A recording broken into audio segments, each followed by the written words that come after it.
The odds.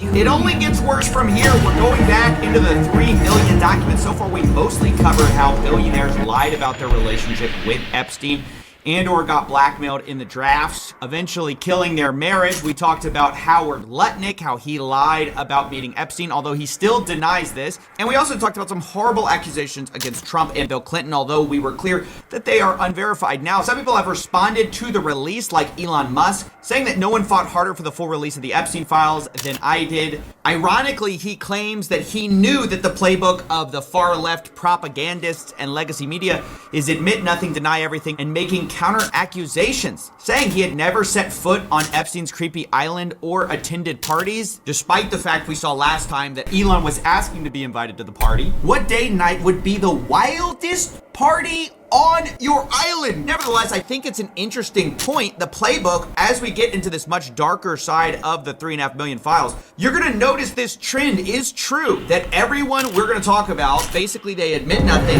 they deny everything, and then they usually make counter accusations against other people in the files. Almost no one has faced any kind of consequences for this whole thing, leading me to wonder why is it that it seems like really only in the rest of the world has anyone faced anything. I mean, you've got the former Prince Andrew losing his title, you've got the Slovakia National Security Advisor resigning over the Epstein leaks. But in America, I'm really hard-pressed to think of anyone who's actually faced any kind of accountability. I think Larry Summers stepped back voluntarily, but other than that, it's hard to think of anyone who's faced any kind of justice. In fact, arguably, Ghislaine Maxwell's life is better than it was previously since these Epstein files have dropped.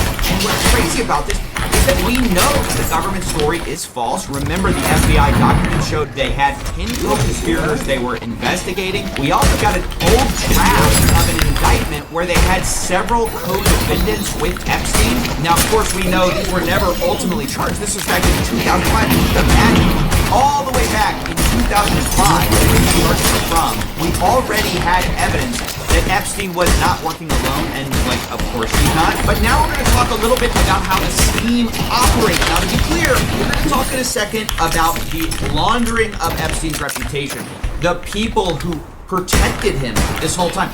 But right now, I want to talk about how Epstein got some of the girls. In the first place, the Epstein Files provide an interesting look behind the curtains. Obviously, we know Ghislaine Maxwell helping, whether it be procure the girls, talk them into stuff. But now we have emails of a different side of the scheme. It says yesterday I spoke to Daniel Syed, who Jean-Luc Brunel described as a scout or recruiter of girls or women for Jeffrey Epstein.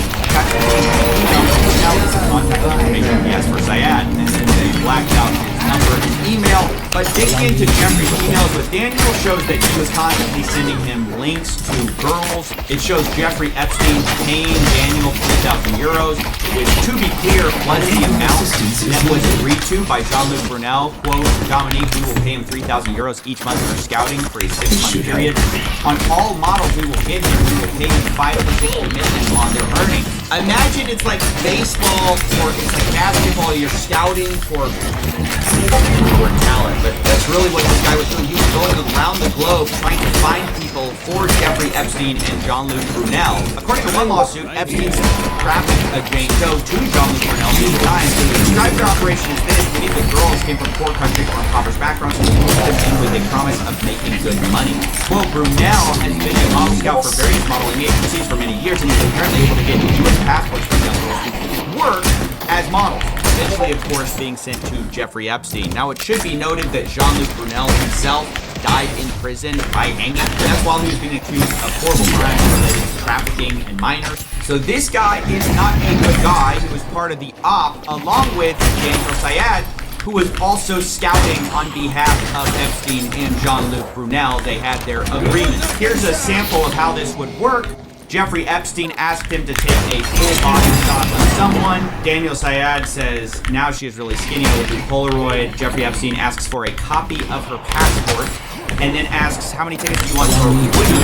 Woody Allen says 2. Okay, thank you. Full body possible. Jeffrey Epstein says, doesn't look too happy. Comments on her body, and then he says she is very sweet. I'll skip a few of the sort of details here. They comment about her body extensively, and then Jeffrey Epstein says, I sent a request that you want to come out to Paris on Sunday. He says, I will invite you to come. And this is basically how it works. Daniel Syed will go around the world looking for women sending photos to Jeffrey Epstein, who then would get a copy of their passports and bring them to the States. Here's an example of this. Daniel's dad brings him a girl. He didn't redact his name, but I'm going to do it. He says, very nice, easygoing, dream to work in the United States or visit the United States working as a model in Dubai. He asks age. Daniel says 22 or 23. I forgot to ask her. She looks younger. I have her number if you want to call her. She was going to send this week. And this happens over and over. High actress.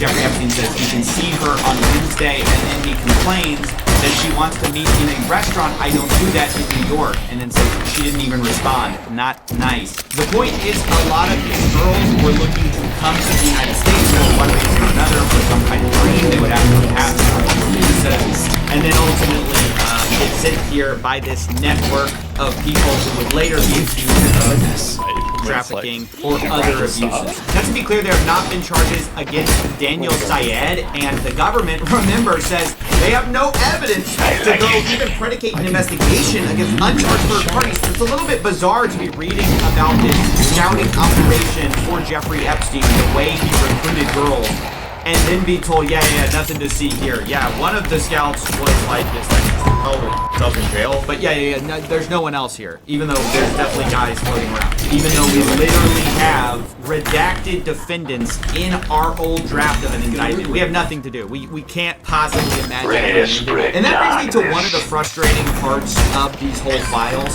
is the redactions. I mean, I know I've been over this, but it's a different thing. In the past, the files were sort of overly redacted to protect people. The problem this time is not only are a lot of people still being protected, like literally the names of the people they were going to charge, you couldn't argue those are victims. But the work was just done so sloppy that oftentimes you'll find that the DOJ has uploaded 2 documents that are functionally identical, and they redacted one but not the other, letting you see what's ultimately behind the mask, which is dumb because sometimes the thing they're redacting is Jeffrey Epstein's name, or other times it's somebody who clearly is not a victim, because then you see the non-redacted copy and you're like, yeah, that's clearly not a victim. So it's a little strange what they seem to have done here. Let me give you a for instance. So we have this message from somebody whose name is blacked out. We see participants, and we see Jeffrey Epstein is involved, right? And it says, we need to work around your 38. We need to push back on the lies, then crush the pedo-trafficking narrative, and rebuild your image as a philanthropist. Now, I want to know who's doing that. Who's trying to rebuild Jeffrey Epstein's image, right? Well, we go ahead, we scroll down, and we see that Jeffrey Epstein sends something. He says, in any bar where drinking age is 18, and you see the participant is once again blacked out. But underneath it, in a separate file, we see Steve Bannon, a famous political figure, is in here, and he's saying the same thing. He says, first, we need to push back on the lies and crush the trafficking narrative, then rebuild your image as a philanthropist. Guys, why did you censor out his name? Or why was that censored at all? I don't understand. And I certainly don't understand why Jeffrey Epstein's name in this one is censored. So, Jeffrey's not censored in this one, but Bannon is. And then Bannon's not censored in this one, and Epstein is. And sometimes this creates the bizarre impression that they are censoring for victim names or for some like kind of victim status or for some reason. And then you see the other party like, wait, why did you do this? It's just very poorly done throughout. That's just something I wanted to comment on, is not only did they once again not fully redact things because they were sloppy, but also, like, victims' names got stuck in this. Like, girls' names appear sometimes, and, like, I'm not sure, are they supposed to be redacted? Because they're redacted over here, they're not over here. I can kind of figure out who it is. It's just kind of a mess. I needed to point that out. You know, other times we have things like this, that Brock here moves out of Heather, also known as the biggest stablecoin in the world. He sent a message to Jeffrey Epstein with the subject line, Anastasia, and then it's just a bunch of redacted stuff with a few untitled JPEGs in here. And so, you're thinking to yourself, what is this? Is he sending some illicit media? Like, what is this? Well, then we have this page where it wasn't redacted. I put that little dark square that I didn't know if this should have been redacted or not. It was like a bunch of JPEGs out. Does that contain victims? Is Brock here sending photos of victims? I don't know because of the way the government did it. But underneath, it says that Ukraine is now my favorite country, smiley face, Brock Pierce, with the subject line, Anastasia. I don't know what to make of that. I'm just saying, the redactions, like the way they did this is not good. But now let's return to Steve Bannon and his, we're going to crush the trafficking narrative. Because this guy, oh boy, has been revealed in the files to being like Jeffrey's right-hand PR man. I mean, this guy was filming a documentary about Jeffrey Epstein in order to rehabilitate his image. And some of it has actually leaked to the public. It's been interesting to watch how that's been received. But the funny thing is that originally Jeffrey Epstein's plan was to just do a YouTube video, like an apology, like an old school 2016, turn on the camera for authenticity. It's like, you know, he says, you think I can do my own video interview, upload it to YouTube, no sandbagging, interview format or like a diary piece. Steve Bannon says if you do an interview, it can't be like Johnny does a YouTube. It has to be amazingly professional and perfectly cut. Then Jeffrey Epstein responds, Woody, we assume Woody Allen, because they were close, said he would help edit. Not sure how to say what points to make. But better than trying to do an interview that I have no experience doing. Goal is to humanize the monster. By spirit resilience or something. To which Steve Bannon replied, yes, Jeffrey Epstein should be an interview format, interviewed by me. They start talking about how to humor, apology, how did I get rich, question mark topic. The race story, how do we trick the public into seeing me as more than a monster? Now, funny enough, right before this, Jeffrey Epstein asks about a dinner with Woody. And then he says, or too many peppers in one. And you gotta love the self-awareness there. Now, I don't know what she meant by that. I'm not we'll talk about him in a second. That's Jeffrey Epstein. I think what's interesting to point out, though, is how all the rich and powerful people are circling the wagons and trying to protect Jeffrey Epstein's reputation, right? This is a guy at this point has been known for years to have pled guilty to his 2008 charges. This is an open secret. And so Steve Bannon goes along, though, anyways, and he films this documentary. And what's interesting is he starts talking about the documentary. And he starts saying, I'm watching our second hour now, guys. He's strongly about wrong. A huge part about threat of AI versus reality, threat of climate change. And this is where the notes start going back and forth of how can we get you to think of other things? So part of the conceit of this big interview of Jeffrey Epstein was to try to humanize him and actually present him as this genius, everyman, quirky guy with a few flaws, right? They knew they couldn't run away from the crimes. To quote, in Bannon's words, yes, of course, but we must counter this to traffics and female children abuse by world's most powerful men. That can't be redeemed. You can't redeem the unredeemable. You are a lot of things to the show, but you are not that. Bannon is aware that, like, they can't fully embrace the Epstein thing. They have to kind of make it about more than that. And if you see the YouTube clip going around, that's what that is. And it's been so interesting to watch the reaction. You see, even for people who've been prepped with the idea that this is basically propaganda, some of them still fall for it. They post things like, you know, oh, Cat Bro is casually confirming the world's conspiracies because he's talking about 2008. But guys, that's the whole deception. They're like trying to be like, hey, this guy, this horrible monster, he's going to tell you the secrets of the inside club. So you think more, that's the whole thing. That's how they're getting away with this. It's not some kind of, oh, he happened to want to talk about this. This is all premeditated. This has gone through revisions. They even call Jeffrey Epstein the smartest guy in the room. Look, you're the smartest man in the room, right? It's honestly ridiculous anyone believes the false conclusion. You're obviously the smartest man.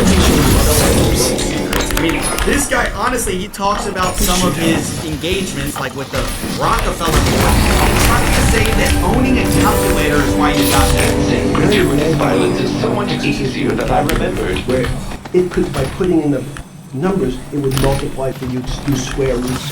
And that was the first thing. Everyone who had a calculator was already advanced on Wall Street. The most important parts of business were really now going to calculations. Places like Rockefeller needed someone to say, look, we're taking the numbers, and numbers, companies, portfolio management was going to be balanced, it was going to be statistical. Jeffrey, could you come on the board? Potentially still the finance committee. So we're honestly supposed to believe that Jeffrey Epstein gone into this prestigious Rockefeller board because he had a calculator, but also that he's the smartest guy in the room, the smartest man on Wall Street. And let's not talk about those horrific crimes he committed because, you know, he's not really such a bad guy after all. But it wasn't just Steve Bannon that was trying to humanize or giving advice on how to humanize Epstein. It was also Richard Branson, famous billionaire. He was caught emailing Jeffrey Epstein saying, "Dear Jeffrey, it was really nice seeing you yesterday. The boys in water sports can't stop speaking about it. Anytime you're in the area, would love to see you as long as you bring your harem." I don't know, that's not that ambiguous, guys. I think we can imagine what that means. But anyways, he says, one, I think Bill Gates was looking to take some brilliant advice that many years ago by sleeping with a 17-and-a-half-year-old in a hot sport. Did you more than learn his lesson? He's done nothing that's against the law and sins. And yes, the single man give us a favor. Anyway, something along those lines. He's giving him PR advice.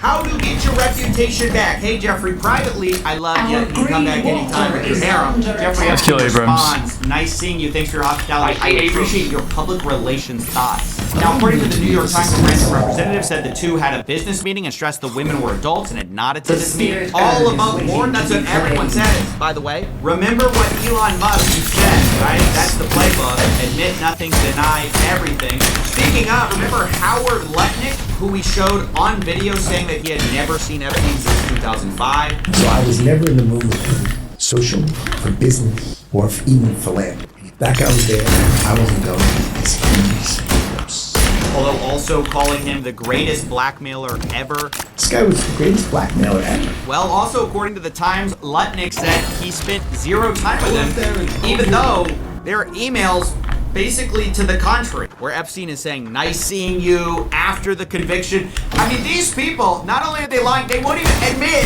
when they did not lie.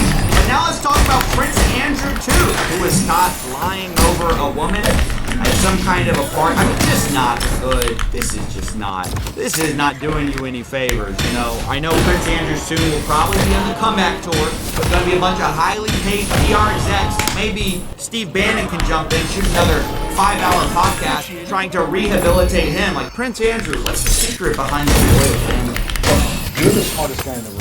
But again, has he admitted anything? Has he denied everything? Now we should also probably talk about Noam Chomsky as well, the guy behind the book Manufacturing Consent, which in hindsight, maybe we should have suspected something. But either way, he also sends some reputational advice to his buddy Jeffrey Epstein. He says, I wish the world way you've been treated by the president. Help Viper. But I think the best way to proceed is to ignore it. When the vultures dearly want is a public response, which then provides a public opening. In general, I think it's best not to react unless directly questioned, particularly in current news. That's the best advice I can think of. No. Now, he sends that to Matthew Hiltzik of Hiltzik Strategies, who is a famous PR guy, I guess, trying to help Epstein, who responds, I think that is wise. Later talking to Bannon, Epstein loops in Hiltzik again. He says Matthew thought the deal was epic. Get the I can get McGinnis. And he says, yep, he would confidentially like to sit and help if you like. This is Matthew Hiltzik. You know, a lot of powerful people basically were bending over backwards, laughing, crying, dinner, trying to rehabilitate this guy's image. And the question is, why? Why were all these guys so interested in precious Jeffrey Epstein if they had no involvement? I mean, that's the part I can't figure out. It's like all of them deny it, all of them don't admit anything. And so, what exactly is Should get ready to get back, now it's time to talk about Elon Musk's brother, Kimball Musk. He was also in files. Jeffrey was copied on an email talking about Kimball's 40th birthday, where the password to the secret party was Riot. And then in all caps, Boris, the sender of this email, says, I am not joking about the password. This was in 2012, in September. Now that's important because a little bit later, Kimball Musk is emailing Boris Nikolic and Jeffrey Epstein, and he's talking to them about being connected with some redacted name and saying, I believe you both played a role, whatever that means. Now, whether this was at the party or, you know, right after the meeting in October, I don't know. But what's interesting is Boris responds. Says, Kimball, just FYI, you better be nice. to redact it. Jeffrey goes crazy if someone mistreats his girl/friend. So better be very nice to her. Kimball must respond, message received, wide and clear. And he says, seriously, I'm very happy with my time so far with Jennifer. She's great. Now again, was that supposed to be a redacted name we just heard? Like, I don't know. They've been redacting it in earlier emails, and all of a sudden you just get Jennifer. I can't really figure that out. But what I can figure out is that a little while later, a few days later, Jeffrey Epstein gets an email. Now we know Kimball credits the meetup and says Boris and Epstein were responsible in some way for this. But now Jeffrey Epstein's being emailed about Jen's schedule. Is that Jennifer? I mean, it seems like it because Jen's schedule for the rest of the year, and it seems like the assistant has copied and pasted Jen's response because she says, Sue, these would be dates in November, and then starts saying, you know, this, you can go to New York. She says the 29th and the 7th, she's free, Kimball to New York. Then she says, Kimball in London. Kimball in London to Morocco, question mark. Kimball get a break. Then Kimball, St. Barth. We're not sick of each other by the I've been in the doorway, in the corridor. I can't figure out why she's running this schedule about when she's hanging out with Kimball, who Jeffrey set her up with. Like, why is she running this by Elon Musk? To be clear, I don't know. You know, there could be, I guess, innocent explanations for this. Maybe. I don't know. But all I see are constant, powerful people either being intro to girls, talking about the harem, talking about beautiful ladies, and the FBI, they can't figure it out. They have no evidence to even investigate third parties. Why? I guess because they're rich and powerful. Around the world, we're seeing resignation, we're seeing people lose their status. But here in the United States, we've got like multiple presidents in the file. We got the world's richest man in the file, several of the world's richest men in the file, and we just can't drum up any kind of evidence. It's just incredible to me. And I also want to talk about another rich and powerful person, and that is Peter Attia. He's a podcast bro, he's a longevity expert, and actually, funny enough, I read his book. That's gonna come into play here in a second because, oh boy, did I get some additional context. But let's start here with something that Peter Attia sent Jeffrey Epstein. He says, subject, got a fresh shipment. And then Epstein responds, me too, and there's a completely redacted image. Is that a girl? Is this bad redactions? You know, we don't know, although we'll find out in a second because later Peter responded to this. But Peter says, please tell me you found that picture online. Jeffrey responds, got a fresh shipment. Afraid not. Peter responds, you know the biggest problem with becoming friends with you? The life you lead is so outrageous, yet I can't tell a soul. Why, Peter? Why can't you tell a soul? Why don't you tell us now? Now that it's all out in the open, why don't you tell us why you can't tell a soul the secrets or the life that Epstein leads? And we get another redacted photo, right? And then some more images, and Peter says, please tell me that's not where you actually are. And Jeffrey said, you can see the gym in the middle, just me and 4. And Peter says, I think you might have a more interesting life than the Dos Equis guy. Is this off the coast of France? No, it's my island in the British St. James. Beautiful. Isn't that nice? Behind closed doors, it's beautiful. In public, you know, we'll hear about what a monster this guy is, right? Behind closed doors, when nobody's watching, oh, it's beautiful. Some other stuff Peter said, I'm not going to get into. I don't think it's very appropriate for medical professionals to be saying such things, but, you know, this wasn't all business, right? This wasn't just doctor-patient kind of stuff. There's a lot of guy talk, a lot of banter between the fellas about maybe that's why Peter Attia says that hopefully Jeffrey Epstein is in town when I'm back in 2 weeks. I go into Jeffrey Epstein withdrawal when I don't see him. So guys, these two were close. I mean, apparently so close that, you know, Peter Attia goes into withdrawal when he doesn't see him. Peter Attia says, are you on island? Jeffrey Epstein says, P Beach, probably Palm Beach. And he says, what do you do when you get there? Jeffrey Epstein, yes. Peter Attia, besides that, I mean, they're not even trying to hide it, guys. This is barely code at this point. You know, what do you do? Yes, well, besides that, you know, Jeffrey, we know what you do, right? So it's so funny that the FBI's like, we don't know, we can't tell what's out there. We have no evidence, right? No evidence that could predicate an investigation against untrusted third parties and then proceed to dump on us Obviously, all of them deny, don't admit, blame other people, say other people are responsible for everything. So that is taken as a given. I am not I'm just saying, seems like we got a few leads here, fellas. Some people to look at. Now, I want to address the fact that Peter Attia has actually responded to this whole debacle. He says the following email is right to my side. Well, you put your trust in credibility and hard work. What was looking at, I take our responsibility seriously because everything comes out of what did and did not happen. I apologize. Did not make it sound sooner. I wanted to be thorough. He says, I was not involved in any criminal activity. My interactions had nothing to do with the abuse or exploitation of anyone. I was never on blame or violent at any party. That said, I have putting myself in a position where emails, some of them embarrassing cases, and indivisible are now public. So is this a policy, addressing something? He says, something's just banned, right? Like I said, it's just got whatever that is. He claims that his got a fresh shipment was in reference to a photograph of bottles of metformin, and then Jeffrey responded with a photograph of an adult woman. I responded with crude, tasteless banter. He says one line in that exchange about it being outrageous and me not being able to tell anyone is being interpreted as awareness of wrongdoing. That's not how I used it at all. What I was referring to poorly and flippantly was the discretion commanded by those socials and professional circles. The idea you don't talk about it. I don't know, Peter. It seems like revision in history a little bit. This person, I'm doing this, third hand, right? Just from the outsider perspective. Now, Peter says he did ask Jeffrey about his 2008 convictions. All this happened afterwards, right? He characterized it as proper. Charged in 2018, I learned that this was grossly minimized. It was incredibly naive to believe him.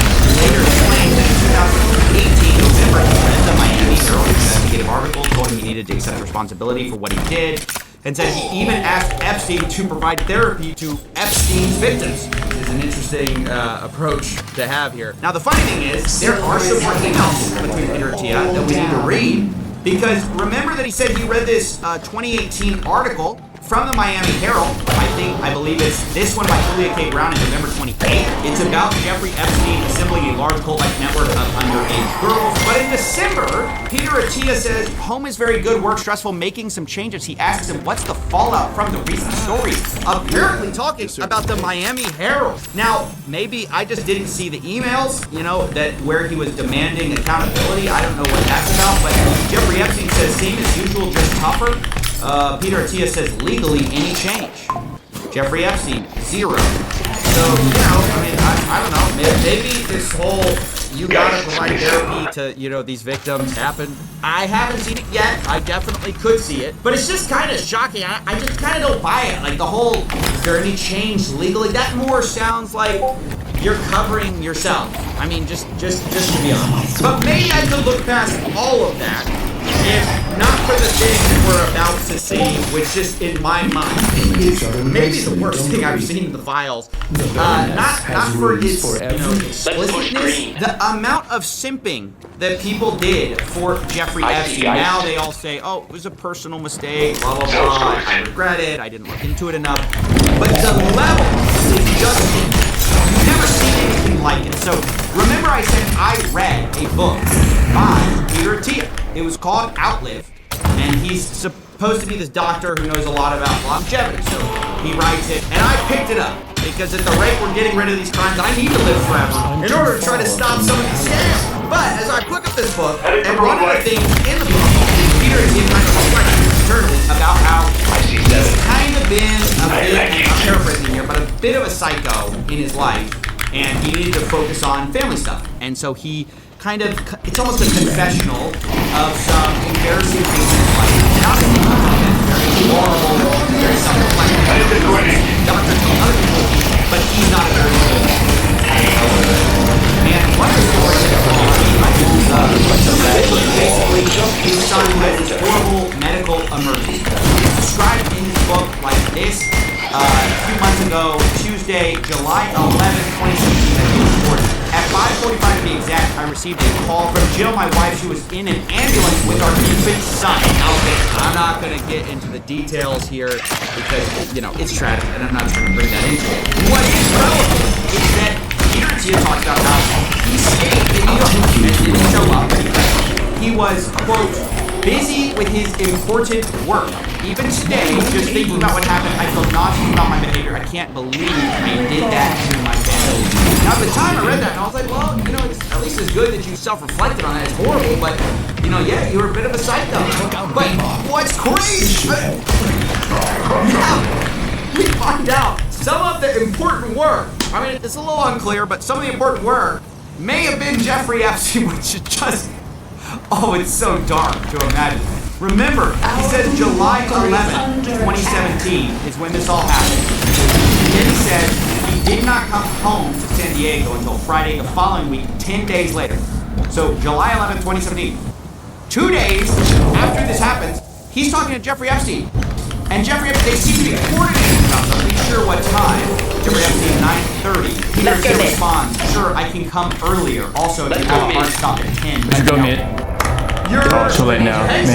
with We go. Jeffrey, I don't.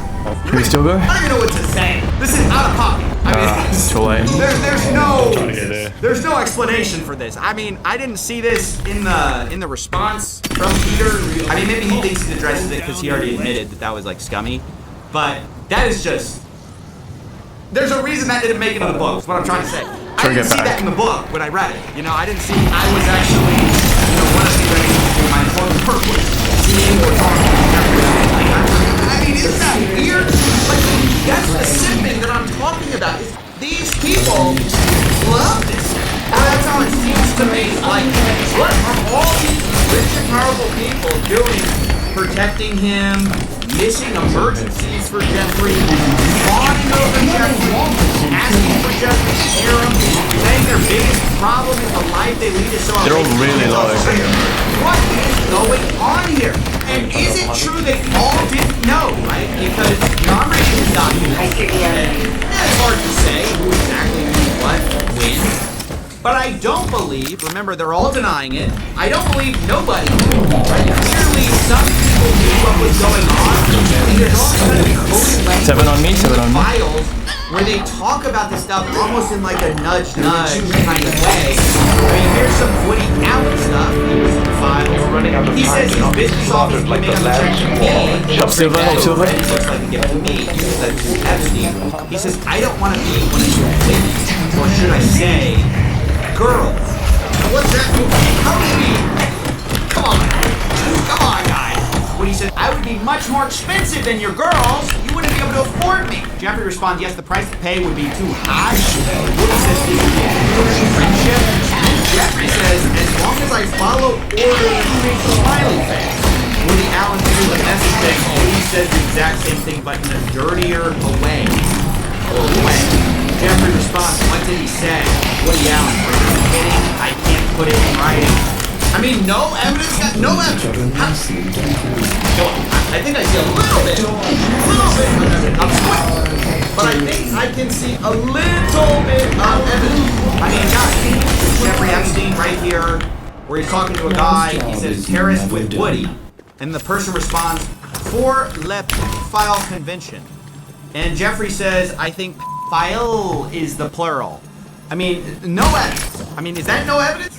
There's nothing. We don't even want to question these people. There's no investigations going on. So, yeah, it's honestly really sad to see how, look, I'm not saying people around the world are crazy nonsense, but a few people are resigning, thank goodness.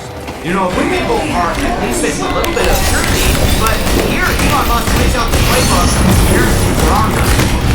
It got me, and I have to think, and we push the spotlight on other people. And unfortunately, that's what you see the whole time from all the people in the West. You know, all of them say, oh, I was so tempted these files came out. It's about shining accountability and justice for the victims. But I had nothing to do. Okay, so then where's the justice? Nobody? You know, all of you say somebody else has something to do with it. Like, everybody says nobody has something to do with it. The FBI doesn't have any other, you know, investigations, any other kind of leads, despite the fact we have one of the procurers of the witness. Just walking free, apparently. Like, no charges against him. Have we investigated him? I mean, it's just shocking how much push. show the powerful, how they protect their own, how so many of them knew what was going on, to the extent they found out later, a lot of them tried to protect Epstein, like literally make PR campaigns for his reputation.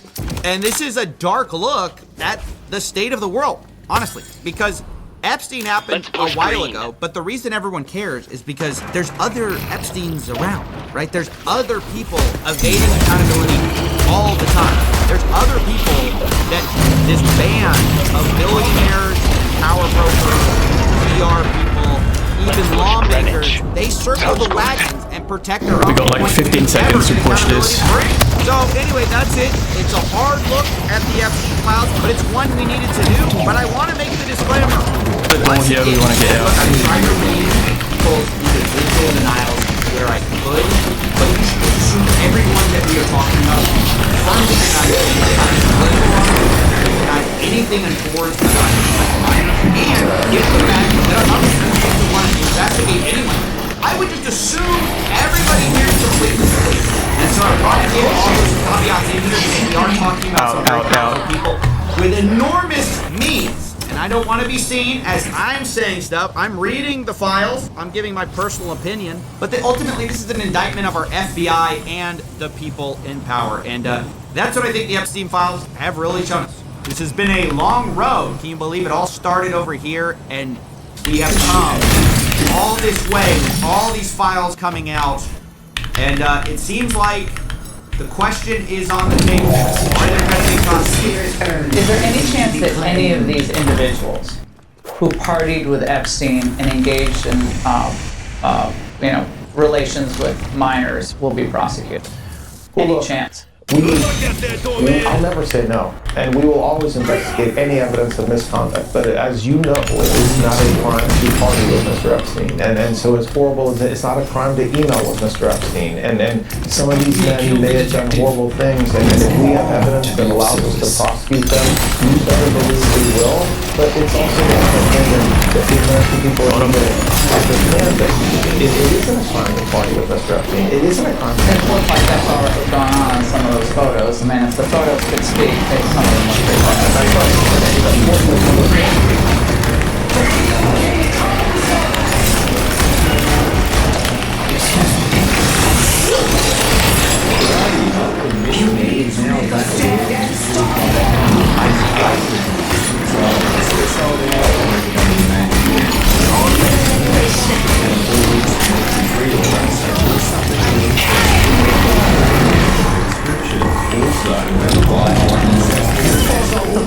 pretty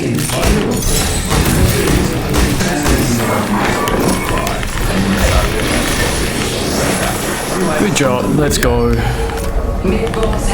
Let's go mid and then end it. Everyone go mid. Next to the new harbour, and also there's a gas station there. Server only walked 3 minutes ago, so there's going to be a lot of prim stuff going on.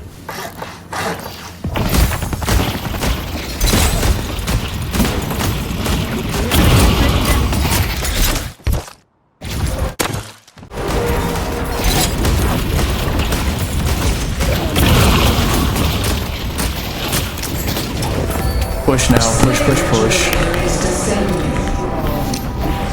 I'm gonna go do stuff. Stick together and push. Buy your items and then stick together. I like it. Let's pick that graves. Let's get that graves. The suffering is about to begin.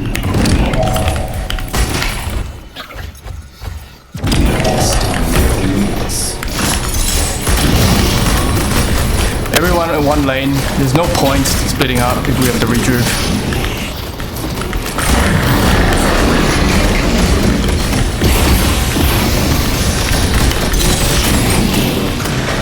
Let me show you upstairs. Allow me to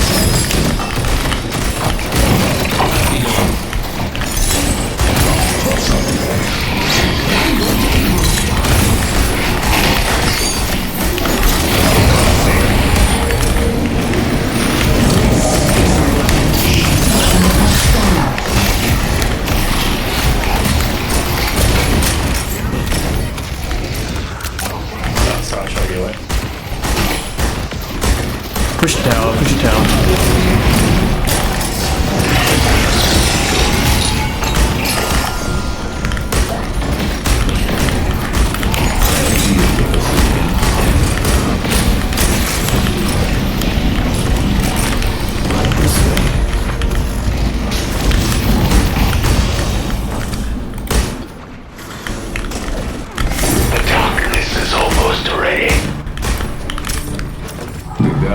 goes for you.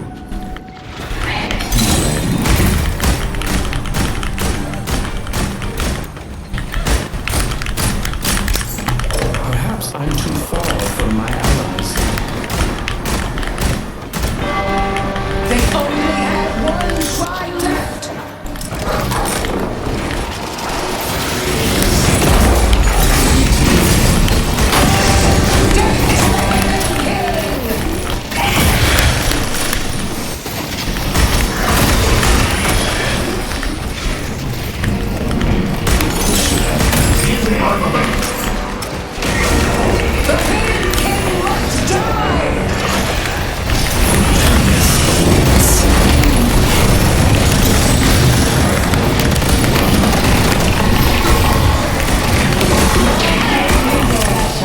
Good job. Watch the curse, watch the curse.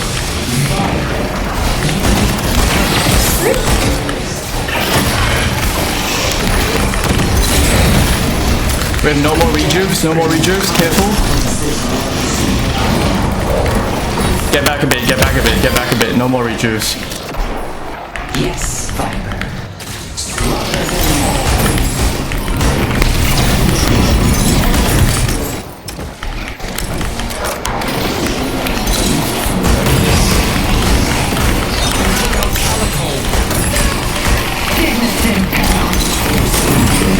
Okay, good job. GG, boys.